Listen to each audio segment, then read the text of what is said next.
Imagine having your parents put a crosshair on your back like that in a room full of people who are just out of their minds.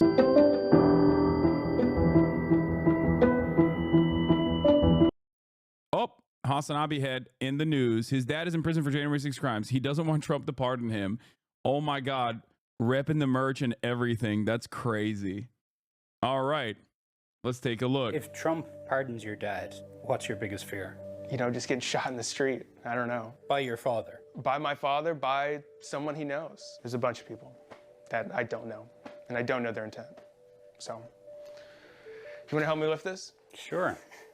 This is Jackson Reffitt. Do you want me to take this end here, or how do we do this? Yes, please. He's moving out of his home here in Texas, he says, for his own safety. Bought a gun because I got so paranoid, and moving out because I'm scared. Do you know how to fire a gun? Yeah, I've been shooting it.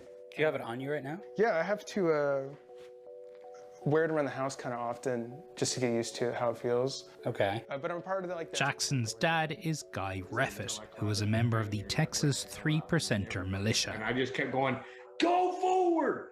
Go forward! I couldn't even see, bro. He's serving a more than 7-year sentence for his role in the January 6th Capitol attack. Reffitt was convicted of 5 felonies, including carrying a firearm on Capitol grounds. So you reported your dad to the FBI? Yes. That's what got him arrested, basically? More or less, yeah. Oh, what God. effect has that had on your family? I'm actually worried, man. I'm actually worried. I'm worried.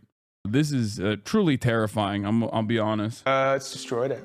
Was there a moment where you thought, I know my dad's done all this stuff, but I don't want to report him? Yeah.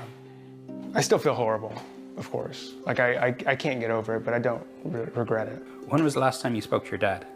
5 months ago. It was the first time I talked to him. And it was just a crying fest for the first 10 minutes, and that was great. And then I brought up the fact that I'm worried about him getting out. And he was almost puzzled, you know, like he was confused as to why I thought that. Are you overreacting? No, I get death threats daily, hourly at this point.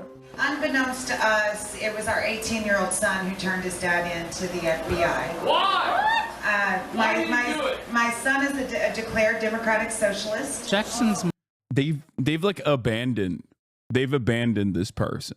You know what I mean? They're just like, yeah, he's an enemy. He's an enemy of the state. He's an enemy of our beautiful president, Donald Trump. That is not good. That is definitely insane. Imagine having your parents put a crosshair on your back like that in a room full of people who are just out of their minds. Mom, Nicole... The party of family values, dude. Crazy. Has become one of the most prominent people campaigning for the release of people serving time for January 6th. We lift up each and every one of our J6ers, Father. You've been coming here for hundreds of nights. Almost 900. Why? You know, after I saw what happened to my husband, I could not sit on my hands at home anymore. Christopher Alba. Oof, no wonder, dude, no wonder. I mean, no wonder he's moving. I mean, look at this. Imagine this being your mom. That's crazy. I mean, there are some chatters whose moms are like this, but even then, they're not like, I don't think they put a target on your back, right? I mean, this is brainworms, man. This is so, be nice, question mark. What are you talking about? Be nice. What are you talking about? If your mom, Chuck Dilly, okay, sat in a room full of like 3%ers and Proud Boys at a gathering and went, Chuck Dilly is an enemy of our cause, our movement. Okay, in perhaps one of the most like heavily armed and radicalized groups that you can talk to, declare you to be an enemy, I would protect you as well against your parents. I don't think that is reciprocated, it seems. Nicole left Texas and moved to Washington, D.C., where she takes part in a nightly vigil held here outside the city's jail. Marcus Malley. Do you wish Guy didn't come here on January 6th? No, I'm glad he stood up for something. Every night, January 6 prisoners from around the country call into the vigil. Continue holding the line, this thing's almost done. Including Guy Reffitt, who recently called in to wish Nicole a happy birthday. Happy birthday. Sorry I couldn't get you something better than 80 months, but you know, they're ass. Are you confident that Trump will let your husband walk free? I feel like Trump is a man of his word. What's the next step for your family? To continue to fight. together. Nicole is sometimes joined in DC by her 2 daughters, Jackson's sisters, who've been caught in the middle of a divided family. Is not shown on my father. We have nothing against Jackson. Jackson's my brother. I love him. I love him no more than I love my father. I love my father. I love my family. From the beginning, the girls and I have received hundreds. I don't think she's happy that her son stood up for something. I think she's very upset that her son stood up for something.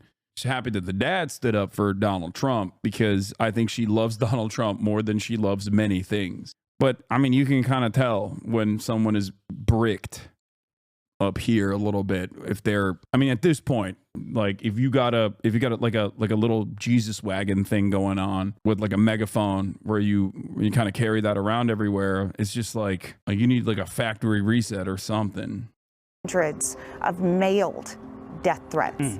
I'm not talking about online things. I'm talking about rape to my daughters, death to my husband, death to me. You don't think Jackson has to be afraid of his dad? No. Yeah. I think that's been put on the record several times. So why is Jackson still afraid? I just think that it's the same thing where people think this red hat on my head is scary and dangerous. It's that same mentality. Jackson comes from a lot of love, and there's a lot of love left to be given. And justice for all. I mean, I love my mom, of course. I love her. Do you love your dad? Of course I love my dad. I love my dad, but I can't feel safe around him. I hate having to put myself in this situation to feel some sort of comfort after the election and what's going to happen when my dad gets pardoned, when all these hundreds of people get pardoned, and all these thousands of people get validated for their actions. And I'm one of those people that they call a traitor. And my dad once said traitors get shot.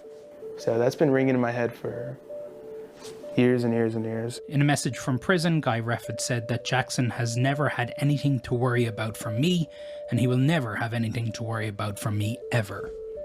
If your dad's watching this, what's your message? I don't think, dude, I don't think you're, I mean, look, I can't know your personal experience, Chatter. I don't know if you're in here or not, but I don't think you have to worry about your dad. I think it's more so, other people that are in that community that you might have to worry about. Message to him. That I love him and that I hope he gets better. And I hope I get better too.